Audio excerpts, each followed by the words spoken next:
Hi everyone, welcome to Strengthening Your Compliance Culture Through Continuous Learning. My name is Victoria Claymont and I am a member of the Pharma Certified team here at Next Level. We're happy to have all of you with us today for this exciting webinar. Now I'm very happy to introduce today's speakers. We have Dan O'Connor, who is the Senior Vice President of Pharma Certified, the Compliance Training Division of Next Level Solutions, and he is joined today by a special guest, Dr. Stephen Just, Chief Learning Officer of IntelliLearning. Hi everyone, this is Dan. I'll echo Victoria's thanks for joining us today. We're really excited to have you here, and I'm especially excited to have Stephen here with us today, someone we've known for a very long time. So just really quickly, I've been involved in the learning space since 1992, which I don't know if that makes me old or experienced, but you can be the judge of that. I've really been focused on the life science space and more narrowing my focus into the compliance training space within life sciences for about the last 10 years. So I'm really excited to be here representing Next Level. I head up Next Level's Pharma Certified division, which is our compliance training division. Thanks, Dan. This is Stephen Just. I'm really excited to be here with Dan and Victoria. I'm the Chief Learning Officer of IntelliLearning. I'm the Chief Architect of the Intella product, and it's the product that Next Level uses for its continuous learning strategies. I started my early career at Bell Labs, where I did research on applications of computers in learning and assessment. I founded a company, some of you may be familiar with it, Pedagogue Solutions, which provided online assessment capabilities. That company was acquired about 5-6 years ago by a large learning management system company. And a couple of years ago, with the two partners, I founded IntelliLearning to create a online continuous learning platform. So just to give you an idea of what we're going to be covering today, I attend the big pharma compliance conferences every year. I speak with a lot of compliance executives nearly every day. There's two themes that I hear more often than any others. One, they're concerned about whether sales reps and other folks are acting within both the letter and the spirit of their policies. The second thing that there's a lot of talk about is building a compliance culture, a culture of compliance. And many folks are worried about whether people are actually retaining the information that's being put across in using traditional learning methods like e-learning, workshops, and those sorts of things. So I'm incredibly excited and have been about the great potential that continuous learning has for addressing that retention problem and therefore helping to build a compliance culture within your organizations. So we're going to start today with a kind of a backgrounder discussion that Stephen is going to be leading on the science of continuous learning, just to give you an understanding of what some of the drivers are behind this whole idea of continuous learning. We'll then be touching on 4 instructional strategies that have been proven to be effective in the continuous learning process. And then finally, we'll really get down to brass tacks, and we'll talk about things that you can do to actually implement continuous learning within the compliance training that you're doing right now. So I'll go ahead and I'll turn it over to Stephen now to speak with you about the science of continuous learning. Great. Thanks a lot, Dan. In order to understand the need for a continuous learning strategy, it's important to understand where we are and kind of how we got here as far as corporate learning is concerned. In the beginning, of course, there was the instructor, and not to say that instructors have gone away. Many corporations still use instructor-led training. Someone stood in front of the classroom, people flew in from wherever they were flying in from, they gathered in one place, and the instructor taught a class over a period of a day, days, sometimes even longer than that. Beginning about 20 years ago or so, of course, instructor-led training was largely replaced, though not totally replaced, by computer-based learning of some form. Today, people use devices of all kinds, computers, laptops, tablets, as well as phones. And many companies, of course, take a blended approach. They do a certain amount of computer-based learning, a certain amount of instructor-led training, they use virtual classrooms, etc. But so these techniques actually work. We know they work, particularly in compliance training. Our our learners, our employees begin at some level of knowledge, usually a low level of knowledge. And over a period of time, we train them up to what we consider to be mastery of the subject. And, typically give a final exam at that point where we have a passing score. In compliance, it's often 100%. In other areas, it's sometimes less, like 85 or 90%. And we declare them certified. But there's kind of a dirty little secret that we all sort of know is true, and that is that people rapidly forget. Within days of leaving a training event, whether that's online or instructor-led or whatever form it is, within days, your learners will forget at least 80%, if not more, of what they learned in the learning event itself. So we see a learning curve that looks what you see on the left, and then there's usually some sort of a certification exam, which is represented by that vertical gray bar, and then there's rapid forgetting post-learning.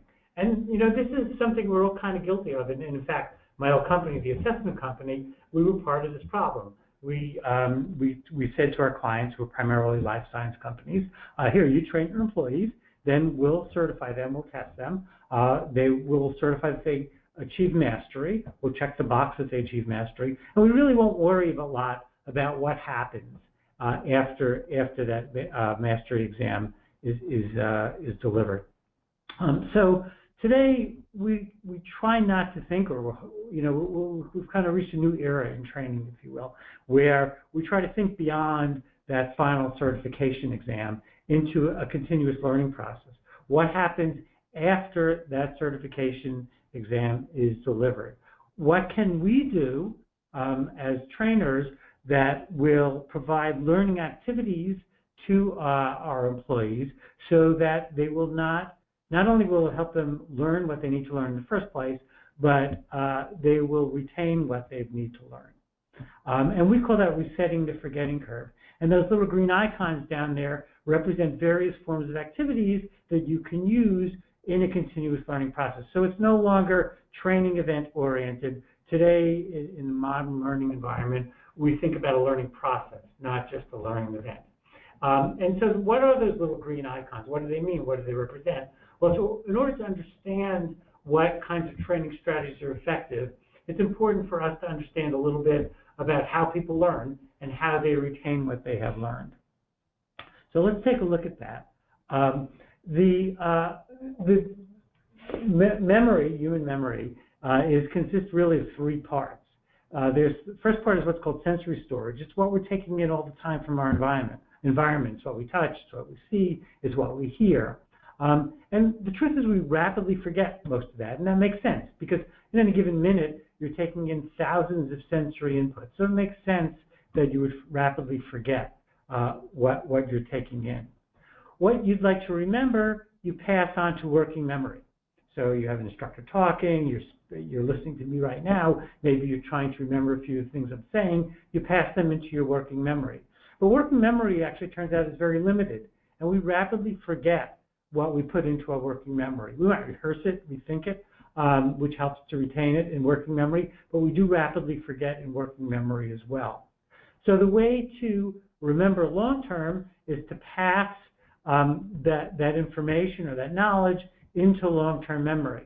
But long-term memory is not like a computer, it's not like a video.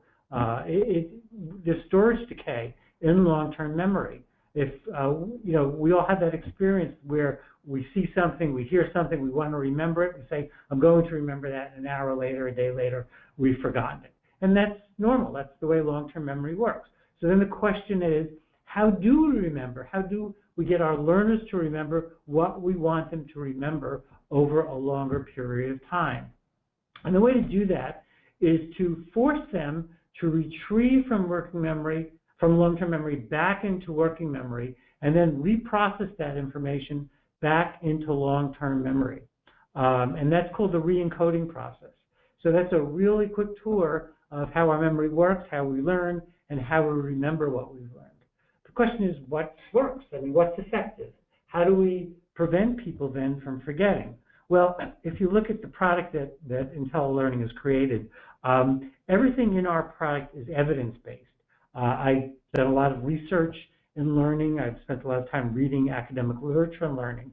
And there are really 4 areas or 4 effects that help people retain what they have learned. When the testing effect, the spacing effect, interleaving, and motivation. And we'll look at each of these effects and see why they work. I'll show you some evidence for why they work. I don't expect you to just take my word for the fact that they work. And then we'll go on from there and we'll talk a little bit about how you take advantage of these effects and build them into your learning strategies. And then I'll be done and Dan will pick up at that point and he'll show how you take those learning strategies and you integrate them into your long-term compliance culture. So let's begin by looking at the testing effect. When, we all have gone through college, some of us through graduate school, we study and we have a test to take. So what do? Well, it turns out that if you ask students, how do you study for a test? Most of them will say they reread the material. This is from a study from 2009. That's, what we do. We open a book, we highlight, we take notes, and we go back and we reread our notes, we reread the highlights. It turns out that that's a very ineffective way of learning. The testing effect is something that's been studied widely. It's been known, well, probably for close to 100 years now, which is that repeated testing leads to long-term memory retention. So Roediger and Karpicki, who are the people who've done a lot of research in that area, did a research study. They took a group of students and they divided them into 3 groups. They gave the first group 4 study sessions with a 2-minute delay between sessions followed by an exam. They gave the second group 3 study sessions followed by an open-ended test followed by an exam. And then the third group, they did 1 study session followed by 3 open response tests with no feedback. And then they gave a test of recall 5 minutes later and 1 week later. And here you can see the results. The first 3 bars on the left show what happened after 5 minutes. What happened after 5 minutes is the orange group, or the study group, outperformed the other 2 groups. But a week later, the group that actually did repeated testing, even though they only studied once, actually outperformed the study group. And so there's lots and lots of evidence. There have been thousands of studies that have shown the efficacy of the testing effect. Repeated testing, when I talk about testing, I don't necessarily mean a mastery test. I mean something like, and we'll talk about it later, quizzing or adaptive questioning, where people can practice what they've learned. And that helps them recall from long-term memory into working memory and re-encode back into long-term memory. The spacing effect. Question is, how do you space learning? If you look kind of at the bottom of the screen, and this is how most instructor-led courses are taught, right? There's a chunk of time that we devote to learning, some number of hours or even days, and it's a continuous process of learning. Or we could look at it by breaking it up into hour-long learning, or we could look at it even breaking it up further into half-hour-long learning, or maybe even further into 5-minute learning, or micro-learning as it's sometimes called. It turns out that there's lots of evidence that spacing learning over time with breaks in between is a much more effective way of learning than in learning blocks. So here's a study that was done by these 3 psychologists, and they gave 2 groups, they divided the students into 2 groups. One was masked, which means that they gave 2 15-minute sessions of learning of vocabulary to those groups, 1 minute apart, and the other was spaced, meaning they gave 2 15-minute sessions to those groups, but they broke it up by a week. Now, I'm not suggesting that that's always practical, but what I am suggesting is that if you space your learning or your training and you divide it up into smaller chunks, people are going to remember more. So after 5 weeks, they gave an exam of recall, and what they found was that the spaced group, the one who took a week between their sessions, actually outperformed the masked group by almost 3 to 1. So the spacing effect and the testing effect are actually well documented in the research literature. Interleaving is something that's a little counterintuitive.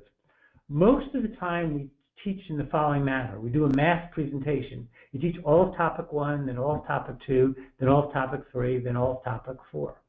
But what if you mix it up? What if you do a little of topic 1, a little of topic 2, a little of topic 3, a little of topic 4, then you go back to topic 1, topic 2, topic 3, topic 4, etc. It's not how most training is done, certainly. But here's a study that was done in 2007, and what they did was they applied interleaving to mathematics learning. So they took two groups, mixers and blockers, and they, for mixers, they interleaved the two groups, the subject matter. For blockers, they grouped the subject matter. So, for example, if they were teaching addition, they taught, for the blockers, they taught all of addition, then all of subtraction. For the mixers, they interleaved addition and subtraction together, and then they gave a test. They gave actually two tests. One was an immediate test after week 2, and then was a test after 3-week delay. So for the immediate practice performance after the second week, you see that the blockers outperformed the mixers by a substantial margin. But when we're talking about learning retention, we're not talking about what happens immediately after a training course. We're talking about what happens a week later, or a month later, or 6 months later. And here you can see that by more than 3 to 1 in a test that was given 1 week after the training was completed, the mixers outperformed the blockers by a factor of 3 to 1. So interleaving training using something like microlearning, we'll talk about that a little bit, actually really enhances long-term learning. And the fourth is motivation. How do you motivate your learners to learn? Well, one way is through gamification. And when I first started researching gamification, I was a little skeptical, actually, and I had a hard time, to tell you the truth, finding studies that showed that people who learn through gamification actually learn more than people who learn kind of in traditional ways. What I was able to find was that they were more motivated. They enjoyed it. And when I talk about gamification, I don't necessarily mean a game. I just mean gaming the learning experience by adding points, by adding leaderboards, by adding some level of competition among individuals as well as among teams. But now there's starting to be a good body of research actually showing that gamification actually works. This was a meta-analysis, meaning that they looked at a lot of different studies, and if you can find a meta-analysis, that's always a good thing, because meta-analyses don't just look at one study, which might show anomalous results. They look at a whole host of studies. And what they found was that knowledge, skills, and retention, gamification actually outperformed other forms of training. And it's interesting because if you dive into it, you find that the reason that works is because gamification actually takes into account the spacing effect as well as the testing effect, meaning that in a gamified environment, learners are typically answering questions over time, and they're answering questions repeatedly often over time in order to accrue points in a game. So gamification is fun, it's motivating, everyone agrees on that, learners like it, but even more importantly, in kind of a subtle and hidden way, it actually takes into effect the spacing and the testing effect, as well as interleaving, because often in the gamification experience, you are interleaving subjects.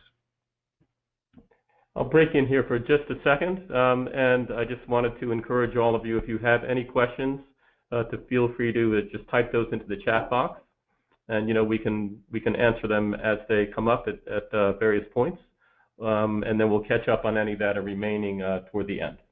Great, thanks, Dan.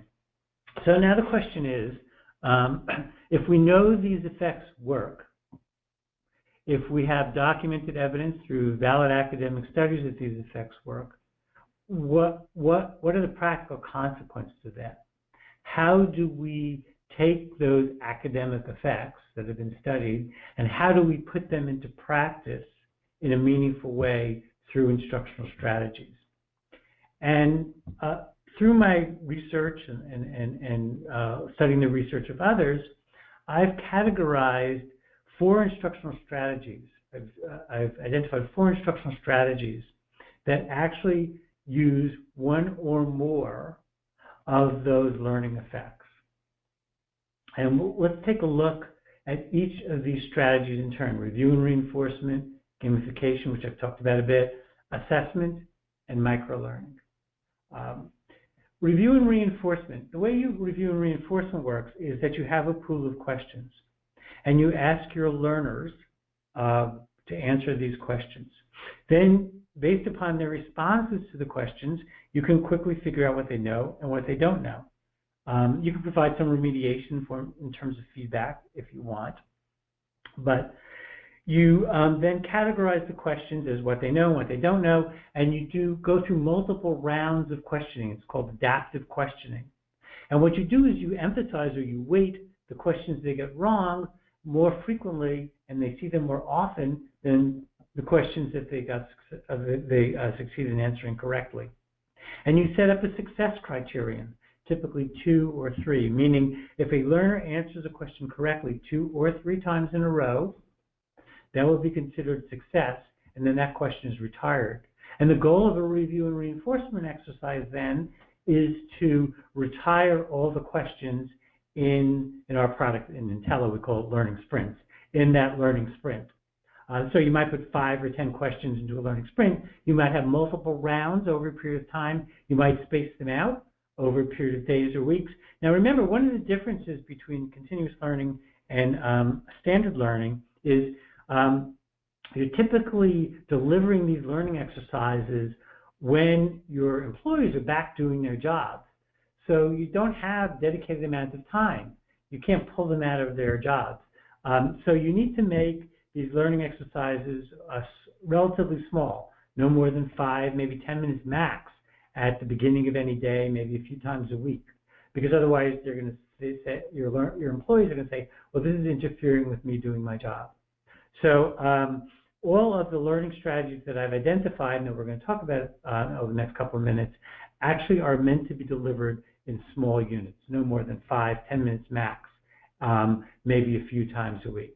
So review and reinforcement, answer some questions, get some right, get some wrong. Tomorrow, Wednesday, next week, we'll come back with some more questions based upon your success or lack of success in answering the first round. Gamification. Let's do a competition. Now, this can also be when people are together, when they're gathered, like at some sort of a company meeting, or if you were dealing with Salesforce as a sales meeting. Or you can do competitions when people are not gathered together. They use their mobile device. All of these learning activities run on mobile devices, or they'll also run on standard laptops as well as desktops. But if people are learning on the go, if they're doing just-in-time learning, the mobile device turns out to be an excellent platform for delivering this sort of long-term learning. So you can do competitions now. You can set up leaderboards. You can look for people competing against one another in groups, or you can look at groups competing against other groups. It could be departments. It could be sales teams if you're working with a sales force. And anecdotally, we find that employees love playing games, particularly, if there are no negative consequences, but only positive consequences to winning a contest. Assessments. People think of assessments as, I'm going to give you a test. And that's, obviously we do that. There's mastery testing. That's important. You have to ascertain that your learners know what they were intending to know. But there are other forms of assessments. You can do diagnostic testing. You can do self-assessments. Let the learners figure out for themselves what they need to know. Break up questions by learning objective so that you can look at where individual learners as well as groups of learners have areas of strength and areas of weakness, and then you can provide remediation. One kind of assessment that we have built into our product is called confidence-based assessment. Confidence-based assessment is an interesting kind of assessment because you're not only measuring people's knowledge, you're also measuring their confidence in their knowledge and the accuracy of their confidence. So and having knowledge plus confidence in your knowledge leads to performance. And so it's a combination of the two. If I'm confident but I'm not if I'm knowledgeable but not confident, that's not going to lead to performance because I'm not confident in what I know. And our software categorizes people into 4 areas: confident, knowledgeable, knowledgeable and not confident, not knowledgeable and confident, not knowledgeable and not confident. And it color codes them. You see some of the color codes up there. So you're trying to get everyone into what we think of as the green category, knowledgeable and confident. But you also want to flag people who are not knowledgeable and confident. That's the red category you see there. Those people are dangerous. They think they know what they really don't know. So you need to coach those people. You need to have a manager intervene with those people because they could be dangerous to your corporation, particularly if you're working in the life sciences, as I often do in a heavily regulated environment. You want to make sure that you don't have people who are out there who are not knowledgeable but also confident. And confidence-based assessments helps you flag those people. It helps you see who those people are. And then finally, microlearning. I know you've heard a lot about microlearning. Everyone's heard a lot about microlearning. It's a hot topic these days. Microlearning is an excellent way of delivering training. And I'm not suggesting that it replaces traditional learning events. There's certain things you can't teach through microlearning. But there's some things you can do through microlearning. And certainly you can do review and reinforcement through microlearning. You can do long-term continuous learning by reinforcing topics. And often what people have when they have online learning, e-learning courses that run for days, hours or days, is they have lots of learning assets. And you can take those learning, and most of our clients use those. They take those learning assets and they break them up into little micro-learning lessons. They can be videos. Videos work very, very well on tablets as well as phones. They can be podcasts. We have one of our clients is a sales training manager, and he takes his phone, literally his phone, and he interviews doctors. He records the interview, and then he uploads it as a podcast, so his sales force can listen to the podcast. Microlearning via subscriptions, where they're delivered on a regular basis, is an excellent way of doing continuous learning. So that's what those little icons then represent. They're one of those 4 learning strategies that can be used both before, during, and most importantly, after a learning event to reset the forgetting curve and promote long-term learning. American corporations, it's estimated to spend between $80 and $100 billion on training. If our learners are forgetting 80% of what we've trained them on, that's a waste of $64 billion a year. It's a huge amount of money. So it's incumbent upon us to get out of the mindset of thinking of learning as learning events and get into the mindset of thinking of learning as a continuous process. Okay, I'm done now with my part, and I'm going to turn it over to Dan. And Dan's going to talk about how you take these instructional strategies and incorporate them into compliance training. So actually, before I do that, Stephen, there's a couple of questions that have come across here. One of those is for things like the review and reinforcement using questions. How many repetitions are recommended by the research? Yeah, that's a really good question, and actually it's a case where the practice and the research differ a little bit. The research will tell you to do 3 repetitions. What we've discovered, 3 repetitions meaning you have to get each question right 3 times in a row. How you space that out over time is up to you. But what we've discovered from our clients is that the employees get annoyed because they say, I've already answered this question once, twice. Why do I have to answer it a 3rd time correctly? So we generally recommend these days that even though the research says 3 times in a row, we recommend, to keep from annoying your employees, your learners, that 2 times for success criteria actually works best. Okay, we have one more here, and it's around the topic of gamification. Mm-hmm. So the question is, says that there is a lot of research out there and pushing out there of gamification and actually creating games with learning. What is your opinion on games versus the types of contests that you were talking about? Mm-hmm. I think that games can work. I mean, there's research. I think it's very important, though, that the game itself, not interfere with the learning. If you really make an engrossing game, one of the problems can become that the game itself interferes with the main purpose, which is learning. And all the research I've seen says that the simple process of gamification, taking traditional questioning or simple games and adding a contest to it is motivating and improves learning. And you don't need to go to a huge expense with a vendor, for example, to create a very high-end game. It's not necessary, and the research, as far as I'm concerned, doesn't show that works any better than a relatively simple, straightforward contest or gamification process. Great, thank you. Okay, so we're going to talk a bit about how do you actually implement continuous learning in your compliance training. What we're not here to do is say, hey, we're looking to sell you a platform. We recognize that organizations are in various places in their evolution. So the question is, as a compliance professional, how can you apply continuous learning kind of within what you're already doing? So, in our experience, it's not as much about platform as it is about thinking it through. It's a strategic process, but it also requires a good bit of tactical thinking. We do not recommend that you just kind of abandon what you're doing. Stephen referenced this earlier. We do recognize that learning events are very necessary for communicating certain kinds of content. Instead, we recommend you start small with looking at your key risk areas, as well as those areas that, when we get back to this idea of strengthening your compliance culture, those key risk areas that are going to help you to do that. So in this part of the webinar, I'm going to talk through a process that we found useful in helping our clients, and also give you a few case examples to bring the process to life. So the question is, okay, where do I begin? How do I kind of start on this path, if you will, to continuous learning?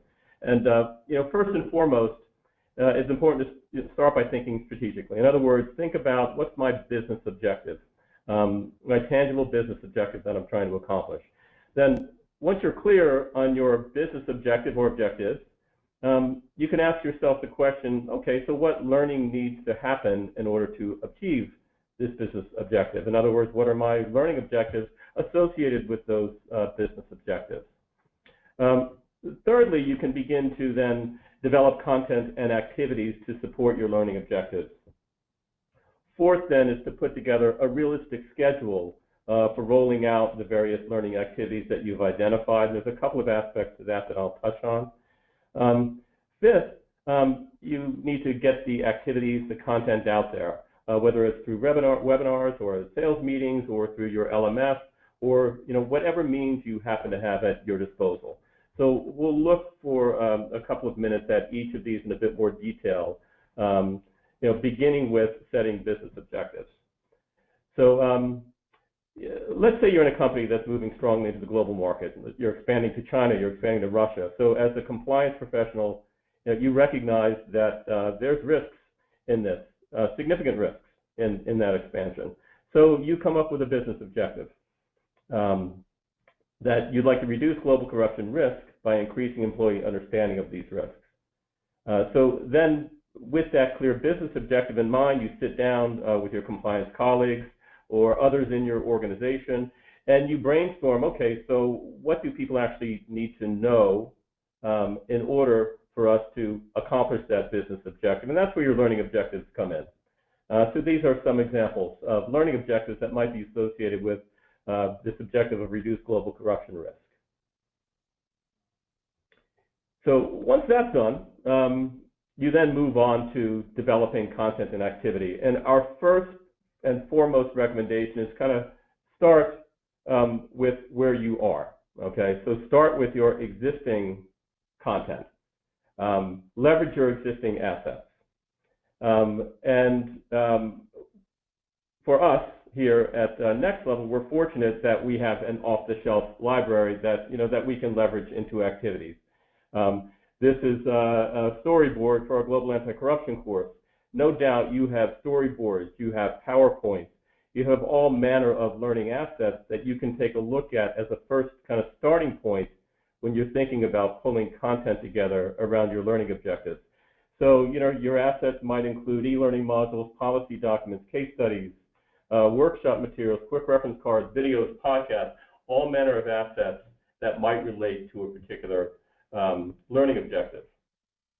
Once you've done that, then you look at those and you need to organize them by learning objective into some sort of content repository, or on a network drive, or somewhere where you're kind of organizing things according to learning objectives. It doesn't need to be a content management system or anything as sophisticated as that. Just a matter of pulling them together and organizing them. Once you've done that, then what we recommend, you begin to think about your assets in terms of questions, which you can use for review and reinforcement exercises, contests, as well as content nuggets. So what kind of micro-learning or bits of content can I use? Information that may be in audio, video, text and images, maybe chunks out of your existing e-learning modules that you can repurpose into smaller e-learning modules to be delivered even through your LMS. So, here's a couple of examples around the objective of recognized actions that can be interpreted as bribery. These may be some questions that you would come up with, and these may be some individual content nuggets that you would come up with. So I'm greatly simplifying this process, but the next thing you would do once you've got your content lined up is think about a schedule. And we recommend kind of two levels for thinking about a schedule. One level is kind of the macro or high level. What does the overall schedule for learning activities look like? At another level is the micro level.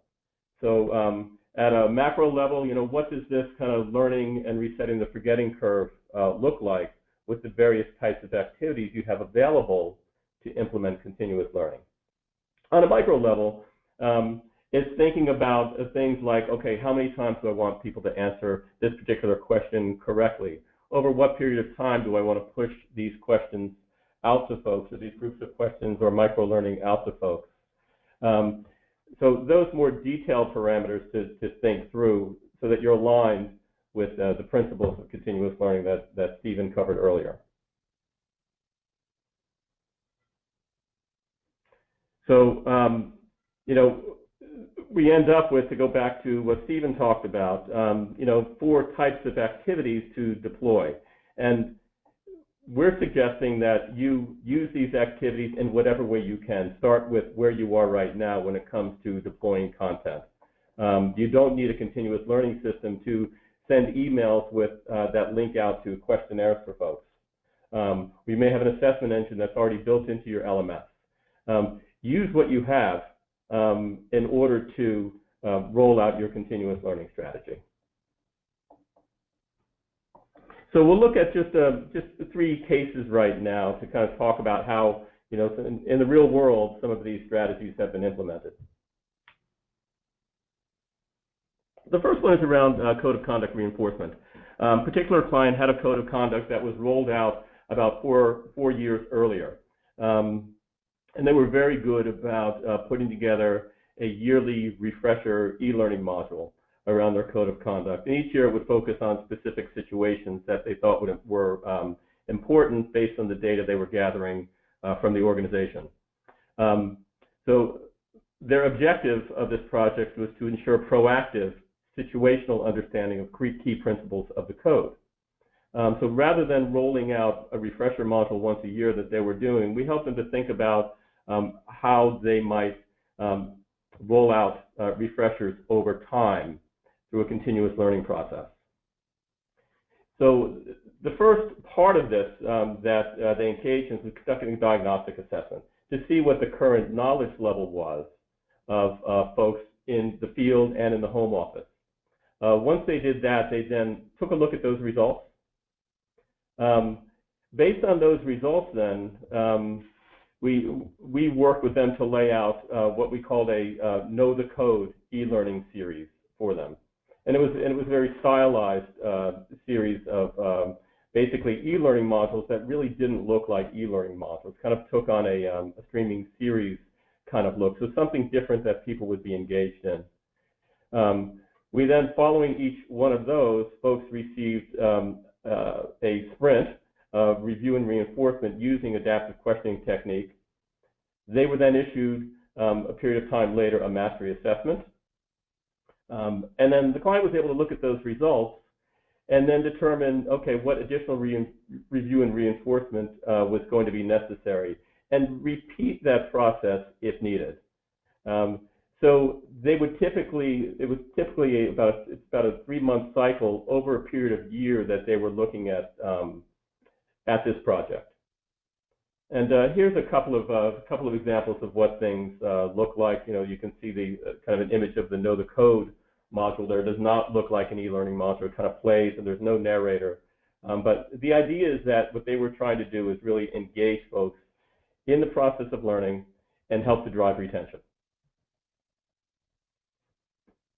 So in another case, this was a bit more narrow in focus. It was introduction of new principle-based policies. You know, a number of our clients have moved to principle-based policies away from rules-based policies. And they were introducing these at their national sales meeting. And what they wanted to do around speaker programs is ensure that folks had a practical understanding of their role-specific principles and guidance for speaker programs. So in this case, since they were introducing a new set of principle-based policies, there wasn't an analysis to do. We constructed a set of micro-learning subscriptions, short micro-learning nuggets that went out to the audience in advance of the national sales meeting. The client then implemented within their national sales meeting customized, it's a workshop called Compliance Reality Challenge, a scenario-based workshop, but what that was really intended to do is, in a competitive environment, so it gets back to this idea of gaming that Stephen talked about earlier, create a competitive environment amongst the sales reps and have them compete against various other sales teams for score and, of course, you know, massive prizes at the end. No, modest prizes at the end. Once they had finished the national sales meeting, a week later, they began some review and reinforcement using adaptive questioning. And then a week following that, they issued a mastery assessment just to check the knowledge of the participants around the guidance for speaker programs. All in all, this was about a 5-week cycle that they went through. So, you know, much more contained, much more focused, and very effective. And these are just a couple of examples that you know, came out of that. And then the last example we have is putting together targeted learning based on helpline analysis. So a client who people were calling into a helpline, as well as, you know, submitting via web inquiries as well as concerns. And so what the client was looking to do is to help to manage those critical risks that were identified through helpline submissions, and therefore minimize that risk. So in this case, there of course was an initial analysis of the helpline inquiries. You know, what was coming in, what was kind of the groupings of topics that seemed to be of concern. And then based on that, putting together micro-learning subscriptions. Much of the micro-learning, it came directly from materials that they have already. Things that they really didn't even need our help with, but they could repurpose, chunk down, or thin slice down and deliver out to the audience. And then following that with adaptive questioning, review and reinforcement using adaptive questioning. And then following that with a mastery assessment to check knowledge. And then just kind of keeping an eye on things as time went on, and wherever needed, as they saw different groupings of issues popping up, they've got a process to then kind of repeat that cycle. And this kind of went on, because they're kind of running right now in 3-month cycles, looking at the analysis and then circling back and kind of pulling out and issuing micro-learning, questioning, mastery assessment based on that ongoing analysis. So Victoria, have any additional questions come through? Nope, not at the moment. Okay. All right. Oh, looks like we're getting one in just now. Okay, sorry, Dan. Okay. We have one. It says, how often each week would you recommend delivery of a continuous learning activity? Okay. Well, typically, and I'll let Stephen speak to this as well. Typically, about 3 times a week. We have seen some clients issue those activities every day, but people tend to begin to get annoyed by the 4th day of getting adaptive questioning. Stephen, do you have anything to add to that? Well, I agree with Dan. I mean, again, it's a matter of, what works in theory and what works in practice. These are busy people for the most part, our employees. They have jobs to do. They don't necessarily like to be forced to do an activity every day. A couple of times a week often works, maybe max 3 times a week. It depends. If you're leading up to a major national meeting or something like that, maybe you can do it a little more frequently leading up to a meeting. But you don't want to interfere with their jobs and you don't want to annoy them. The other thing is that, ideally people will do, let's say you have a microlearning subscription and there are 3 or 4 issues of it, as it were, almost like a magazine, and they're getting a new issue every Monday morning, which is kind of a nice thing. But on a particular Monday, one of our employees is busy. He or she doesn't have time to look at the video or listen to the podcast. So often they'll put it off, do it on Wednesday, or maybe the next Monday they'll do 2 instead of 1. So the system, ideally, again, you're supposed to space these over time, but our system anyway is accommodating, and it understands that people don't always do exactly what they're supposed to do. And so they can queue up these activities to complete them more than one at a time if they need to. But if you see that starting to happen, if you see that people are queuing up their activities and they're not doing them as you're delivering them, then that's usually a pretty good sign that you're overwhelming them. And so you may want to back off just a little bit and introduce new activities a little less frequently. Okay, great. Thank you, Stephen. And even if you're not using a continuous learning system, you can still monitor. If let's say you're delivering learning out through your learning management system, you can still monitor uptake of that learning, and you can still determine, okay, are people actually engaging in this, or are they kind of putting it off?